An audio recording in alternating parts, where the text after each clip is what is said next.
ओम अतुलित बलधामं हेमशैलावदेहं धनुजवन कृशानं ज्ञानिनां अग्रगण्यं सकल गुण निधानं वानराणां धीशं रघुपति प्रिय भक्तं वात जातं नमामि। नमस्कार, स्वागत है आपका आचार्य वाणी में। मैं आचार्य डॉक्टर विक्रमादित्य आपके साथ हूँ और आज का विषय है धनु राशि वालों के लिए मंगल का जो परिवर्तन का योग है और बाकी सारे गोचर में जो कई ग्रहों का उठापटक होने का योग बन रहा है वो क्या कुछ आपके लिए बनाता दिखाई दे रहा है।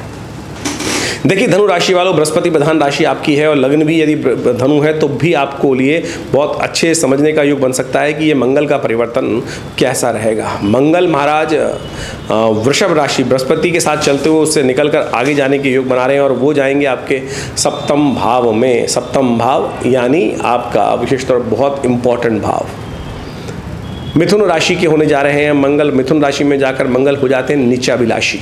शायद बहुत सारे लोगों ने ये शब्द बहुत कम सुना होगा क्योंकि उच्च और नीच तो ग्रह का समझा होगा, लेकिन जो नीच की तरफ जा रहा हो, यानी जिस प्रकार से मंगल जब उच्च के होते हैं, मकर में होते हैं, उससे एक राशि पहले कहा जाता है कि उच्च अभिलाषी होते हैं। और जब नीच की ओर जा रहे हैं उससे एक राशि पहले तो नीच अभिलाषी, यानी जो नीच होने की यानी कमज़ोर अवस्था में जाने की अभिलाषी की तरफ उत्पन्न भागता चला जा रहा है। तो ऐसी अवस्था में मंगल है, तो मंगल बड़ा विशेष प्रकार का योग बनता दिखाई दे रहा है। ऐसे में आपके अंदर बहुत हिम्मत भी बढ़ाएगा ये मंगल आपके लिए, लेकिन कई मामलों में फंसा भी सकता है ये मंगल यदि आपने नेगेटिव कर लिया इसको और शुभ नहीं किया तो ये समझ लीजिएगा आग में कूदने का काम भी करा सकता है, बहुत ज़्यादा दुस्साहस भी करा सकता है ये मंगल आपके द्वारा। तो ऐसे में बड़ी सावधानी के साथ कार्य करने की ज़रूरत है। सप्तम भाव में गया जा रहा है मंगल और ऐसे में मंगल जो है आपकी बुद्धि के मालिक हैं। मंगल आपकी राशि के अनुसार से नुकसान के भी मालिक हैं। 50-50 चांसेस हैं दोनों चीज़ों में करने के। इस मंगल का प्रभाव जो 26 अगस्त से लेकर 20 अक्टूबर के बीच में यह मंगल का गोचर का जो परिवर्तन है ये विशेष तौर पर कई मामलों में आपको समझाने का रास्ता बताता है, दिखाने का रास्ता बताता है कि क्या कुछ होने के योग हैं आपकी राशि के अनुसार से। हर पहलू को समझने के लिए आपको बहुत अच्छे समझना पड़ेगा। सूर्य का परिवर्तन भी इन दिनों होगा, इसके बीच में शुक्र का परिवर्तन भी होगा, बुध का परिवर्तन भी होगा। बुध का परिवर्तन तो बहुत खास है क्योंकि बुध कभी मार्गी हैं, कभी वक्री हैं, कभी उदय हैं, कभी अस्त हैं, कभी सूर्य के बहुत दूर जा रहे हैं, कभी सूर्य के बहुत सन्निकट आ रहे हैं। तो ऐसे में जो भी लोग किसी प्रकार का बहुत ज़्यादा पैसे के संबंध में व्यवसाय इत्यादि कर रहे हैं उनको बहुत सावधानी के साथ कार्य करने की ज़रूरत है। किसी पर भी बहुत अत्यधिक विश्वास करने की ज़रूरत नहीं है। शुक्र का संबंध भी मंगल के साथ इन दिनों बड़ा विशेष बनता दिखाई देगा। ध्यान रखिएगा मंगल कहीं ना कहीं थोड़ा सा इश्क मोहब्बत के चक्कर में कहीं आपको फंसा ना दे। तो ऐसे में ग्रह नक्षत्रों का जो प्रभाव बन रहा है, शुक्र भी नीच की अवस्था में चल रहे हैं। बहुत ज़्यादा दिल फेंक आशिक की तरह काम करने से, गलत लोगों के संगत में आने से कहीं ना कहीं ये आपकी राशि के अनुसार से आपके कुंडली के अंदर थोड़ा सा कष्ट में देने के योग बना सकता है। तो बेकार के झगड़ों में आपको फंसा सकता है। तो ध्यान रखते हुए कार्य करने की ज़रूरत है। ऐसे में मंगल की शक्तियों को समझें आप। मंगल क्या करने जा रहे हैं। मंगल जो है ना पुरुषार्थ के मालिक माने जाते हैं। मंगल सेनापति हैं, मंगल शुभ ग्रह हैं। मंगल एक विशेष तौर पर ऐसी प्रवृत्ति, मंगल जो का मतलब होता है शुभ। हम अपने घर में मांगलिक कार्य करते हैं, मंगल को नेगेटिव नहीं मानते। बहुत सारे लोग मांगलिक बच्चा पैदा होते ही कहते कुछ नहीं, कह दिया मांगलिक है आपको बच्चा, तो कहते हैं अरे मंगलिक है, अरे शुभ है भाई, फिर क्या दिक्कत है। तो आप समझें कि आपको वो तो मंगल नेगेटिव नहीं है, लेकिन उस ग्रह की अवस्था बाकी ग्रहों के साथ कॉम्बिनेशन जिस प्रकार का बन रहा है वो क्या कुछ करेगा वो हमें समझना चाहिए। तो मंगल इस दौरान आपके लिए पॉजिटिव रिजल्ट लाने के दे रहा है।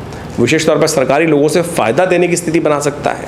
बहुत सारे कमीशन काम जो करते होंगे उनके लिए बहुत अच्छे सरकारी महकमों के साथ जुड़कर इन दिनों आपके लिए बहुत बढ़िया रास्ता बनता दिखाई दे रहा है। लेकिन अननेसेसरी के झगड़े गले में उत्पन्न कर सकता है, मुकदमों में फंसा सकता है, दूसरों के चक्कर में, जहां दूसरों की सेवा करने के चक्कर में आप गए, अननेसेसरी किसी ने कहा जी मैं मेरी थोड़ी सी गवाही देने के साथ में चलते हैं, तो वहां फंस जाओगे। दूसरों के झगड़ों में बिल्कुल टांग अड़ाने की ज़रूरत नहीं है। तो आपके लिए अननेसेसरी कष्ट होने के योग बन सकते हैं। ध्यान रखिएगा, बहुत ज़्यादा किसी के साथ भी रिश्तेदारी में भी बहुत ज़्यादा किसी के साथ लिप्त होना कहीं ना कहीं अननेसेसरी कंट्रोवर्सी। जैसे परिवार में कोई समस्या चल रही है, भाइयों बहनों के आपस में कोई चल रहा है और कोई व्यक्ति किसी दूसरे में जाकर बीच में मुख्ताराम बन के खड़ा हो जाए, बस सारे जूते उसी के सिर पड़ने वाले के योग बन सकते हैं। ये ने एक एग्जाम्पल दिया आपको, एक उदाहरण उपस्थित किया है। तो ऐसा नहीं, ठीक है, बैलेंस होकर काम करना आपको ध्यान रखना बहुत ज़रूरी है। ऐसे में आपके लिए एक उपाय बनता है, वो अवश्य करना आपके लिए अच्छा रहेगा। ऐसे में अच्छा ये रहेगा कि लाल चीज़ें, गुड़ इत्यादि गाय को दे आए। मसूर की दाल होती है, मसूर की दाल भिगो लीजिए और उसको गाय को खिला दीजिए। ये उपाय बड़ा सुंदर है कि मंगल की नेगेटिव शक्तियों को ठीक करने में रास्ता बन सकता है। ऐसे में बहुत सारी अच्छी चीज़ें आपको कर सकते हैं। एक और काम कर सकते हैं, हम कहेंगे मन को शांत करने का प्रयास करें। थोड़े चांदी के बर्तन इत्यादि उसमें भोजन करने का प्रयास कर लीजिए, थोड़ा मन शांत हो जाएगा। थोड़ा सा आपके लिए स्थिति अच्छी उत्पन्न, थोड़ा सा पुरुषार्थ करने में ध्यान रखिएगा। शनि महाराज इन दिनों वक्री होकर आपकी राशि के अनुसार से तृतीय भाव में चल रहे हैं। धनु राशि वालों को ये समझना चाहिए, पुरुषार्थ में कहीं ना कहीं वो कार्य को आगे बढ़ने की बजाय नेगेटिव तरफ ले जाते दिखाई दे रहे हैं। भाग्य में की दृष्टि में शनि जो डाल रहा है वो कहीं ना कहीं नेगेटिव पड़ सकता है। सूर्य शनि का समसप्तक योग भी इस दौरान काफ़ी दिन चलेगा, बीच में उसके बाद हट जाएगा। तो जब तक समसप्तक योग चले तब तक थोड़ा सावधान होकर काम करने की ज़रूरत है आपके लिए, ध्यान रखते हुए कार्य करें। तो इन सब मामलों में जो ग्रह का प्रभाव हमने समझाया, देखिए ज्योतिष को बहुत विशद रूप से समझने का प्रयास करना चाहिए। यहाँ तो हम एक ही ग्रह पर काफ़ी कुछ बोलने का प्रयास करें, लेकिन जन्मपत्री जब देखते हैं तो बहुत सारी चीज़ों को मिलाने का प्रयास करें, बहुत सारी चीज़ों को समझने का प्रयास करते हैं। ऐसे में कुछ खास उपाय यदि आप समझ, जो हमने बताने का प्रयास किया, मंगल के मंत्र का जप करें। मंगल है क्या? ज्योतिष के दृष्टिकोण सबसे पहले समझे, मंगल एक केवल तारा ही थोड़ी है। कैसे उत्पत्ति हुई उसका भी एक सिद्धांत है। वो कौन सिखाता है? पुराण सिखाता है। विद्यात्म का ज्योतिष का जो भाग है, जहाँ से ज्योतिष का सृजन हुआ है वेद इत्यादि में, वहाँ इन सब चीज़ों का वर्णन मिलता है। आज की तारीख में सो कॉल्ड कुछ लोग ज्योतिष को केवल बाह्य रूप से समझाकर और विडंबनाओं में उत्पन्न करने का योग बनाते हैं। तो ज्योतिष को गहन चिंतन करते हुए कार्य करने का हमने प्रयास किया और बहुत सारे सिद्धांतों को आपके समक्ष रखते हैं। मंगल के मंत्र का जप करें। मंगल को ठीक करने के लिए, इस गोचर के प्रभाव को ठीक करने के लिए हनुमान जी सबसे प्रत्यक्ष देवता है, तो उनका ध्यान करना आपके लिए सबसे अच्छा रहेगा। उनका पाठ कर लीजिए। तो ये सारे उपाय जो हम आपको बता रहे हैं, इनको समझें, करें, देखिए परिवर्तन का योग बन सकता है। देखिए इस प्रकार से ज्योतिष के अंतर्गत जो विभिन्न गणनाओं के माध्यम से निष्कर्ष निकलता है, यानी ग्रह की अवस्था को समझते हुए उसकी जो स्थिति समझ में आती है, उसके अनुसार से, ज्योतिष शास्त्र के अनुसार से, पौराणिक काल के अनुसार से, पौराणिक मतों के अनुसार से, वैदिक मतों के अनुसार से अनेक उपाय शास्त्र में बताए गए हैं। मंगल को ठीक करने के लिए, मंगल के शांत को, उपद्रव को शांत करने के लिए शास्त्र में वैसे तो अनेक उपाय हैं, लेकिन सबसे श्रेष्ठ जो है वो हनुमान जी का स्तवन है।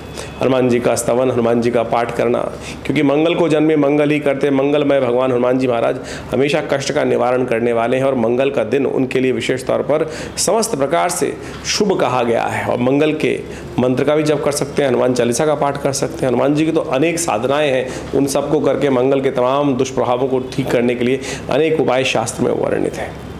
ज्योतिष के दृष्टिकोण से भी समझना चाहिए कि मंगल है कौन। मंगल वास्तविक तौर पर वीरभद्र कहे गए हैं।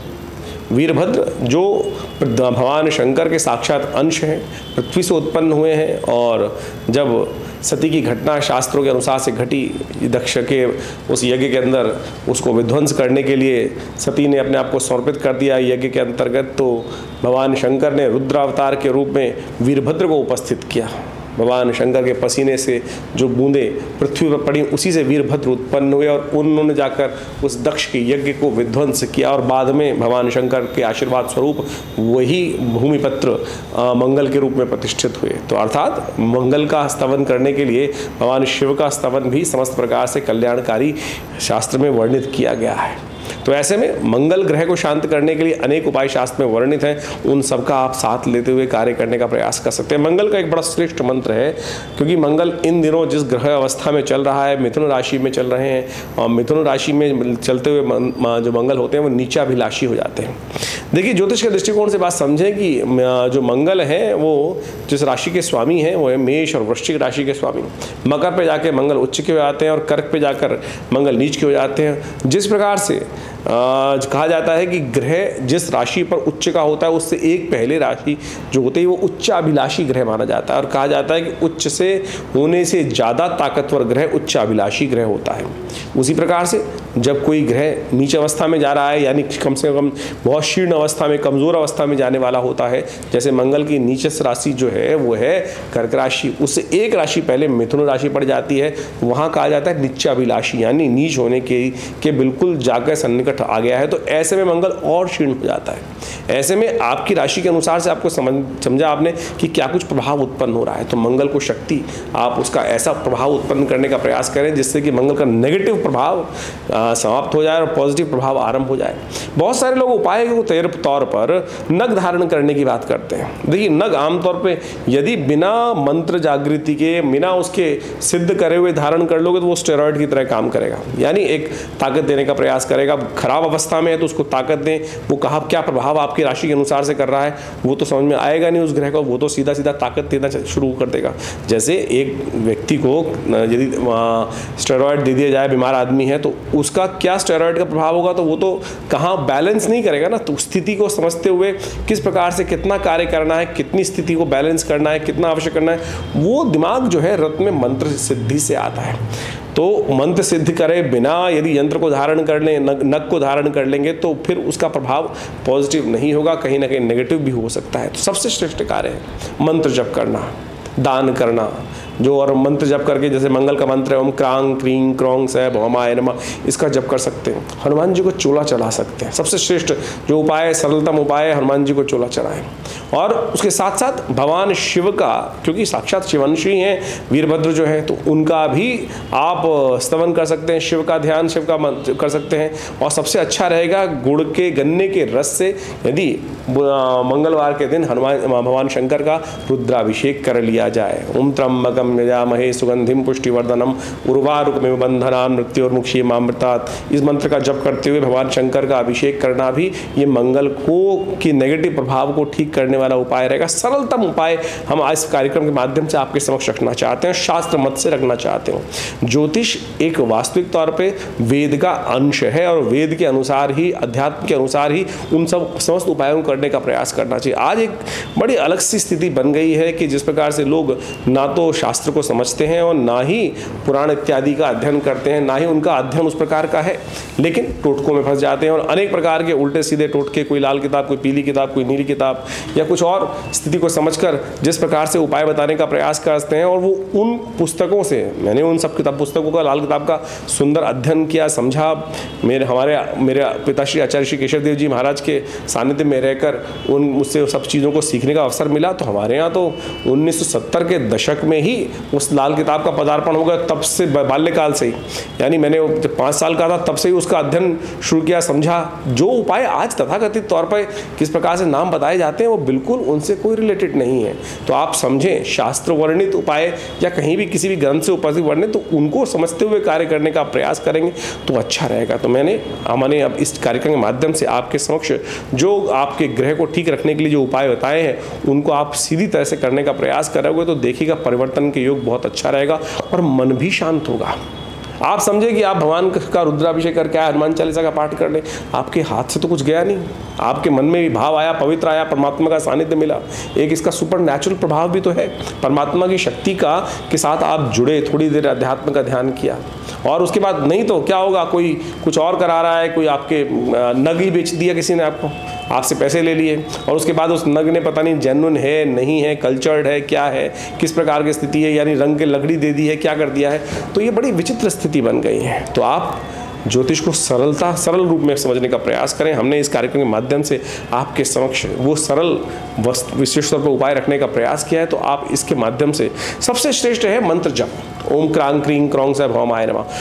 हो सके तो सबसे बढ़िया और क्या काम करें, हम इस मंत्र से यज्ञ कर लें। हमारे विवेकानंद योग आश्रम में नित्य प्रति करीब 8 घंटे यज्ञ होता है और रविवार को समस्त नवग्रहों की शांति के लिए नवग्रहों के विभिन्न मंत्रों के द्वारा एक सुंदर यज्ञ का कार्यक्रम रखा जाता है जो चलता है सुबह करीब 8:30 बजे से लेकर 10 बजे के मध्य में। तो आप सब बिना किसी शुल्क के, जी हाँ कोई शुल्क नहीं लिया जाता, आप सब उस आश्रम में चलने वाले यज्ञ में आकर स्वयं बैठ सकते हैं। वैसे तो नित्य प्रति 8 घंटे यज्ञ चलता है जैसा हमने आपको कहा, लेकिन रविवार के दिन सुबह 8 से लेकर करीब 10 बजे तक का एक कार्यक्रम सब लोगों के लिए सामूहिक तौर पर एक सुंदर व्यवस्था विवेकानंद योगाश्रम दिल्ली में लक्ष्मी नगर क्षेत्र में रहती है। आप स्वयं आकर उस यज्ञ में विराजित हो सकते हैं, यज्ञ में आहुति दे सकते हैं और यज्ञ की आहुति, शास्त्र कहता है यज्ञो वही श्रेष्ठतम कर्म, ये संसार का सबसे श्रेष्ठ कर्म है। देखिए आपने किस दान दिया, मैं दान की बात तो बहुत हम बोलते हैं, लेकिन दान भी विशेष तौर पर सोच समझ के देने का प्रयास करना चाहिए। आपने दान किया किसी व्यक्ति को, कहीं उसने उसका गलत उपयोग कर लिया तो आपने भी नहीं सोचे समझे दिया, तो हम जो आहुति दे रहे हैं वो साक्षात परमात्मा को दे रहे हैं। और वो उससे श्रेष्ठ नहीं हो सकता, वही उनके अधिकारी हैं। जो आपने यज्ञ हविष्य लेकर, आहुति लेकर, घी लेकर, विभिन्न सामग्री इत्यादि लेकर उस मंत्र का जप करते हो, ओम क्रांग क्रीं क्रौंग से भौमाय स्वाहा, इस मंत्र से आहुति प्रदान करी अग्नि को, और वो अग्नि स्वाहा के साथ साथ उस आहुति को लेकर, स्वाहा जो है अग्निदेव की भार्या है, उस देवता तक उस मंत्र की आहुति को पहुंचा देती है और आपको सीधा उसका प्रभाव लाभ मिलता है। ये शास्त्र का विधान है, इसको हमको समझना चाहिए। इसीलिए कहा गया है कि यज्ञ सबसे श्रेष्ठ है। मंत्र जप और यज्ञ दोनों को यदि समाहित कर कर अपने ग्रहों के उपचार के लिए आप कार्य करेंगे ना, तो बहुत सुंदर कार्य रहेगा। कष्टों को निवारण करने की स्थिति बहुत जल्दी बनेगी। ये मंत्र बहुत शक्तिशाली है। ओम क्रांग क्रीं क्रौंग से भौमाय नमः, इसका चमत्कार हमने बहुत सारे लोगों को देखा है। यदि आपके मंगल को इस जिस स्थिति में है उसको ठीक करने के लिए इस मंत्र का ही नित्य प्रति 108 बार जप कर लें, थोड़ी देर इसका हवन कर लें, और तो देखिएगा इसके मंगल के नेगेटिव प्रभाव से आपको तुरंत रास्ता प्राप्त होने का अवसर मिलेगा। और ऐसे में ये बात भी आपके समक्ष रखना चाहेंगे हम लोग कि विवेकानंद योगाश्रम जो हमारा संस्थान है, करीब करीब पिछले 70 सालों से योग, प्राकृतिक चिकित्सा, आयुर्वेद, ज्योतिष, भारतीय संस्कृति, तंत्र इत्यादि, मंत्र इत्यादि और इन समस्त भारतीय संस्कृति प्राच्य विद्याओं के ऊपर बड़ा सुंदर शोध कार्य कर रहा है। 100 पुस्तकें हमारे आश्रम की तरफ से प्रकाशित हुई हैं। बहुत सारे विभिन्न शास्त्र के माध्यम से बहुत सारे विभिन्न नए इंटरप्रिटेशंस, नए उनका जो विशेष तौर पर उपदेश है वो रखा गया है इन पुस्तकों के माध्यम से। और समय समय पर हम विभिन्न चैनल्स के माध्यम से आपके साथ इस कार्यक्रम के माध्यम से जुड़े ही रहते हैं और आपके प्रश्नों का समाधान देते रहते हैं। आपकी जन्मपत्री में क्या चल रहा है, कौन से ग्रह आपके लिए कब शुभ प्रभाव देने वाले हैं और कब आपके जीवन में उनका नेगेटिव प्रभाव आने के योग बनते हैं और कैसे उन सब से आप रक्षा कर सकते हैं, इस सब संबंध में ज्योतिष का समस्त विवरण हमारे इस कार्यक्रम के माध्यम से आपको प्राप्त होता ही है। और अपने निजी विचार विमर्श प्राप्त करने के लिए आश्रम से जुड़ सकते हैं। संपूर्ण नंबर्स आपके सामने स्क्रीन पर चल ही रहे हैं। आश्रम के द्वारा विभिन्न क्षेत्रों में कार्य किया जा रहा है। आयुर्वेद के संबंध में, चिकित्सा शास्त्र के संबंध में एक पूरा 100 बेड का विवेकानंद हॉस्पिटल यहाँ स्टैब्लिश्ड है। ये जो भारतीय बहुत सारी इंश्योरेंस कंपनीज के साथ कार्य कर रहा है और बहुत सारी चिकित्सा के माध्यम से। देखिए, आपके ज्योतिष को हमको समझना चाहिए कि मेडिकल एस्ट्रोलॉजी ज्योतिष का एक ऐसा भाग है जो बहुत विशेष है। जो प्राचीन काल के अंदर आयुर्वेद के साथ साथ ज्योतिष को जोड़ा गया था और वहाँ कहा गया, समझा गया कि किस ग्रह के प्रभाव से कौन सी बीमारी कब हो रही है और कैसे मंत्र जप कर कर हम उस बीमारी को ठीक कर सकते हैं। जैसे एग्जाम्पल लें आप, महामृत्युंजय मंत्र है। हमने हजारों के लोगों पे देखा कि जो पहले महामृत्युंजय मंत्र का जप करने से कैसा चमत्कारिक प्रभाव होता है।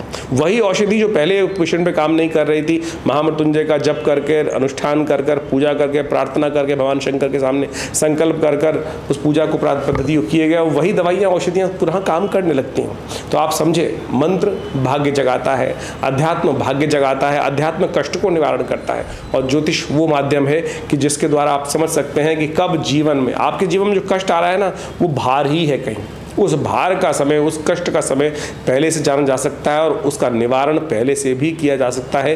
ये ज्योतिष का एक चमत्कारिक प्रभाव है और अनादिकाल से हजारों लोगों ने इसका लाभ लिया है। तो आप इस कार्यक्रम के माध्यम से हमारे साथ जुड़ें। माँ भगवती का सुंदर सानिध्य जो यज्ञ आश्रम पे किए जाते हैं, अनुष्ठान किए जाते हैं समय समय पर, उन सब का लाभ आपको अवश्य ले सकते हैं। और इन दिनों विशेष तौर पर तो बहुत सारे और भी उत्सव आने वाले हैं। नवरात्र आएंगे और इसके साथ साथ श्राद्ध भी उससे पहले आने वाले हैं। श्राद्धों में भी अपने पितरों के तृप्ति के लिए भी बहुत सारे हमको पद्धति करनी चाहिए। गायत्री का यज्ञ करना चाहिए, तर्पण इत्यादि करने चाहिए। आप सब उसके लिए भी आश्रम से संपर्क साध सकते हैं। आश्रम में जिससे गायत्री का यज्ञ करवा कर अपने पितरों की आत्म शांति के लिए सुंदर कार्य अवश्य करना चाहिए। आप सब लोगों को अपने पितरों के निमित्त, जिनके कारण से हम इस जीवन में हैं, आज बहुत सारे लोग तो श्राद्ध भी सही से नहीं करते हैं। बड़ी विचित्र स्थिति है। लोगों को, आधे लोगों को, बहुत सारे लोग ऐसे आते हैं उनको पता ही नहीं है कि श्राद्ध कौन सी तिथि में किया जाए। यदि ऐसी भी कोई समस्या है तो चिंता ना करें, हमारे आश्रम पर जो फ़ोन नंबर्स दिए गए हैं उनमें आप संपर्क साध कर अपने समस्त प्रश्नों का निदान पा सकते हैं।